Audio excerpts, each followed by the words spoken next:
The Benighted Path by Richard Gavin is now in its second edition, published by Theion Publishing. This is the standard hardcover edition, which I'll show you first of all. However, if you stick around towards the end of the video, I'll show you this Auric edition that Theion Publishing have very kindly provided me with. Very excited about that. But I will also show you, if you're very patient, the second editions of Cosmogonic Eros. Now, I've already reviewed the book itself. You can go and find that review of the first edition, which I'll link down below, of course. But this second edition, I just wanted to give you a closer look at the standard edition and also this Auric edition, which I'm particularly excited about for reasons that I'll tell you about in a few moments. As I say, I'll just ask for your patience while well, let's talk about the main course here. You know what we're really here for, a discovery of the Benighted Path.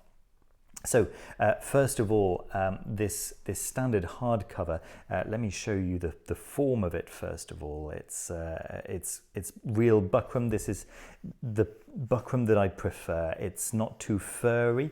It's not plastified. You know, it feels like a cloth that's going to withstand some handling.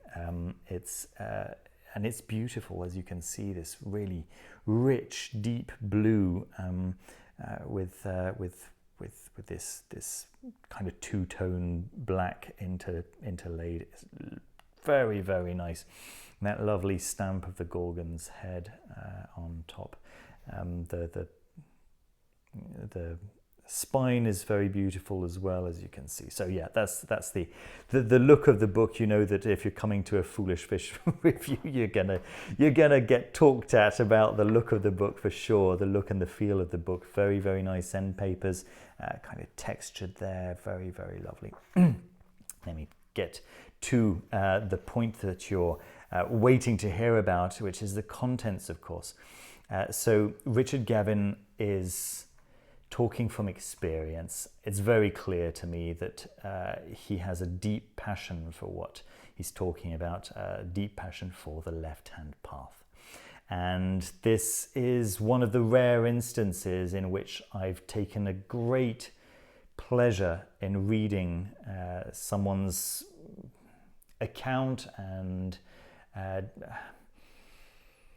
description of the left-hand path, because they clearly know what they're talking about. Richard is giving us quotations from so many different traditions, from voodoo, from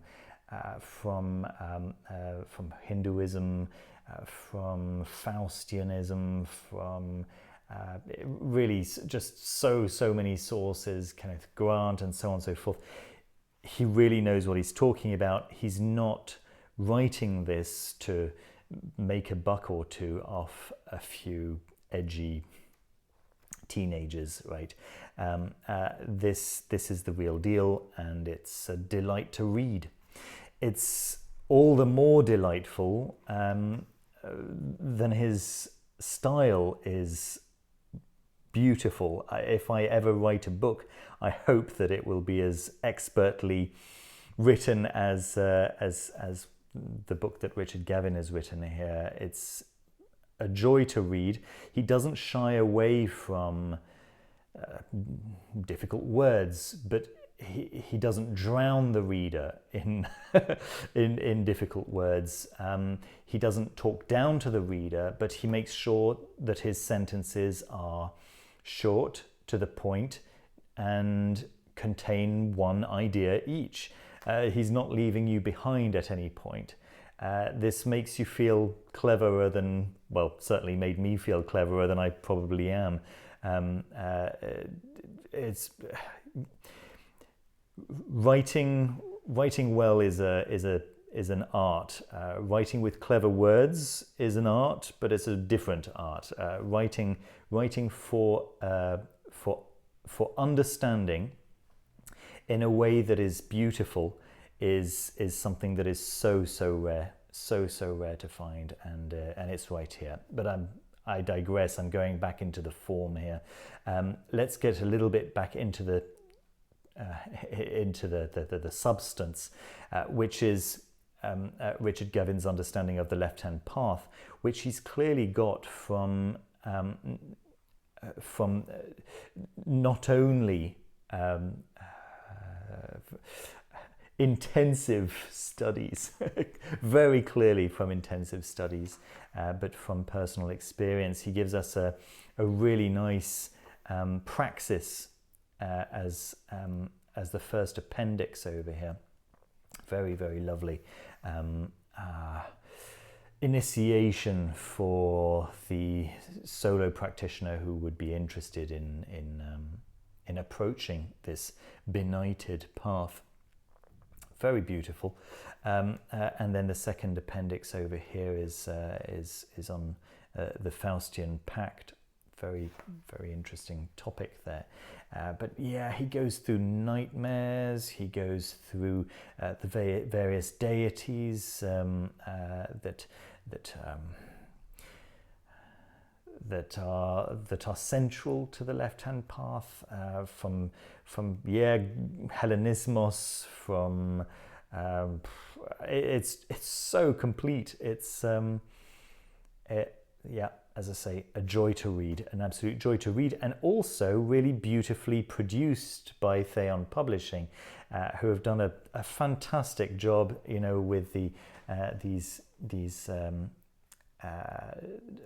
illustrations that dot the work.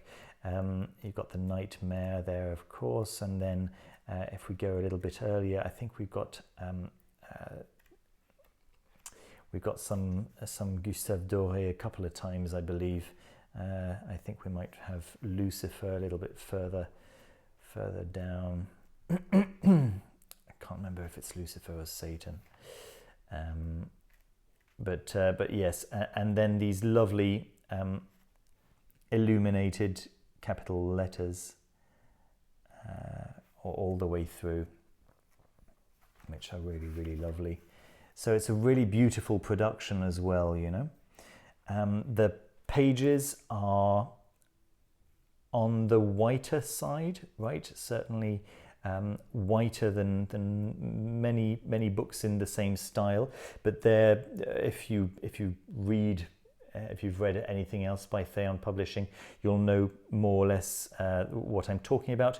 It's not quite as white as what I've seen from them in the past, and for me that's not a bad thing. I prefer a slightly creamier color, and for me this was just right. It was on the whiter side of creamy, right, in terms of color. Oh yeah, this is the Totentanz, of course, Hans Holbein woodcut.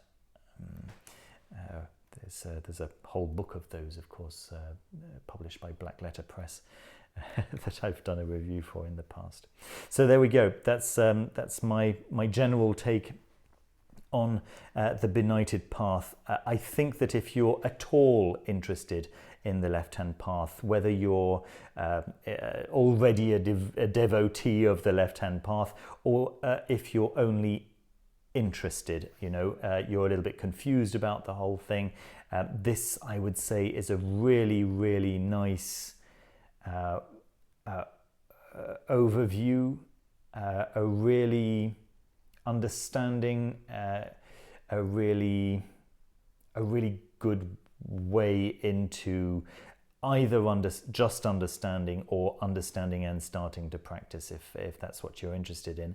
And if you're already practicing, I would be very surprised if you didn't find plenty to sink your teeth into here. I think that, in fact, if you're already a practitioner, this might become one of your favorite books. Yeah, very, very cool. Very, very cool. All right, let me show you this Auric edition, which is so nice. So first of all, let me just give you a quick look at this marbling. Sorry about the state of my thumb, it looks so bad. But let's focus over here on the actual beauty that I'm holding instead. really, really lovely stuff, and it's tight. It's made clearly, expertly. The paper actually goes all the way inside, well, at least a few centimeters inside, and if I put my finger inside, I can feel that it's slightly plastified. So that's why the book just slid out the way you just saw, right? So you're looking at the back of the book right now. Let me just flip it over for you so you can see the front. Isn't this lovely?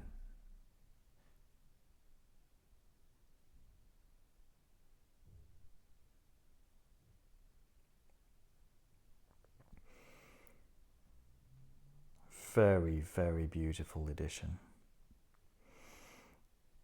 And yeah, as I say, it's tight. It's expertly made. Yeah. And I think that for the price, you don't often see this kind of quality, and not at this level of affordability, you know. Very beautiful.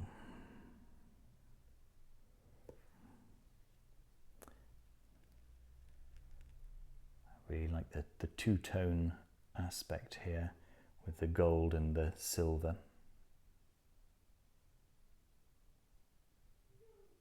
Yeah, really lovely.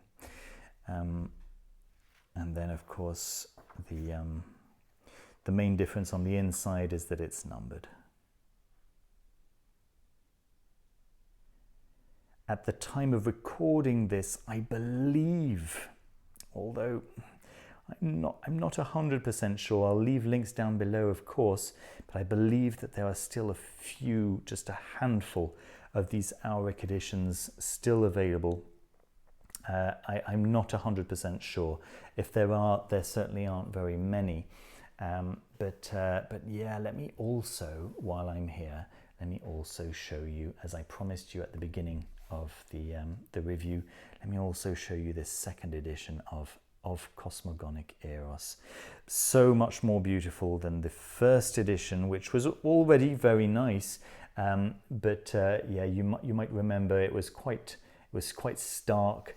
There was a dust jacket on it, and when you removed the dust jacket, it was blue with just a torch on the front. It was quite small, but yeah, here it's a little bit more extravagant, let's say.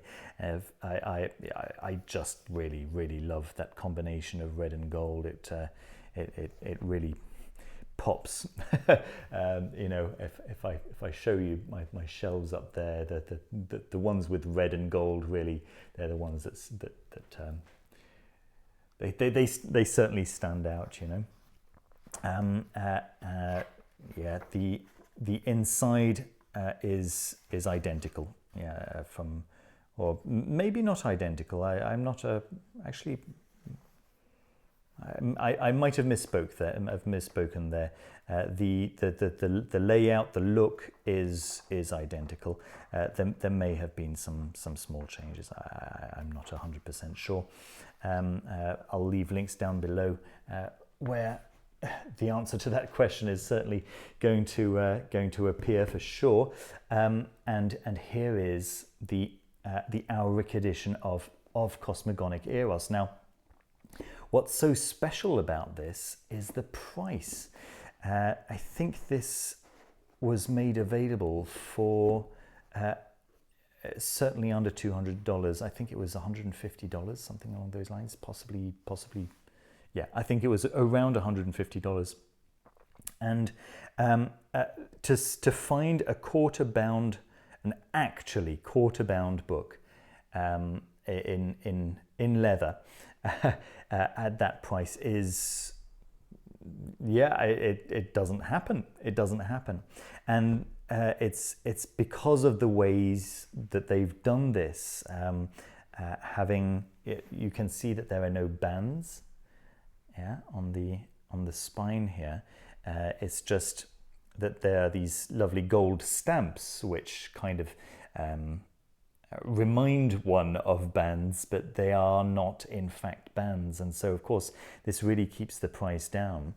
But basically Theion Publishing wanted to make available a book that was beautiful, and that would also be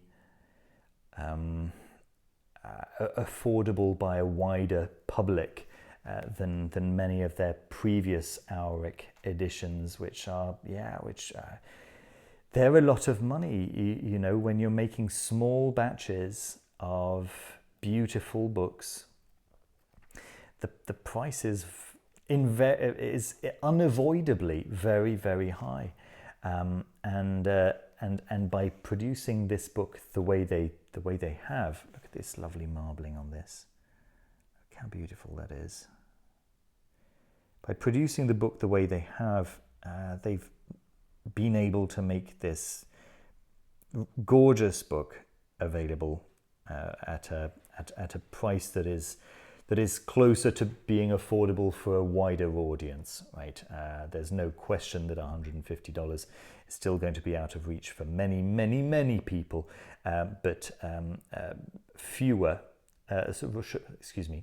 It's going to be affordable for more people than a book that's going to cost maybe, I don't know, $500 or $1,000, of course, right? Which very often these super deluxe editions can end up costing.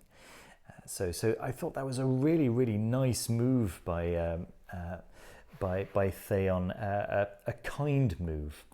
Yeah, many people do see these books very often, and I would certainly not be able to afford these deluxe editions. I'm very privileged to be able to review them for you, because very often, or should I say more and more often, publication houses are sending them to me. So that's very, very kind, and I can't say how grateful I can't tell you how grateful I am, but anyway, yeah, it's really, really very, very cool that Theion Publishing have thought of making a deluxe edition, an Auric edition that is particularly affordable, and that's really, really nice. There we go. Giving you a little bit more of a close up there. Lovely, really, really nice. Yeah, congratulations Theion Publishing on some beautiful, beautiful editions here. I feel very privileged to be able to review them here for you guys. All right. That's everything from me for today. I hope you did enjoy the video. Don't forget to leave a thumbs up and subscribe down below. And I'll see you very soon with the next video. Take care of yourselves. Bye-bye.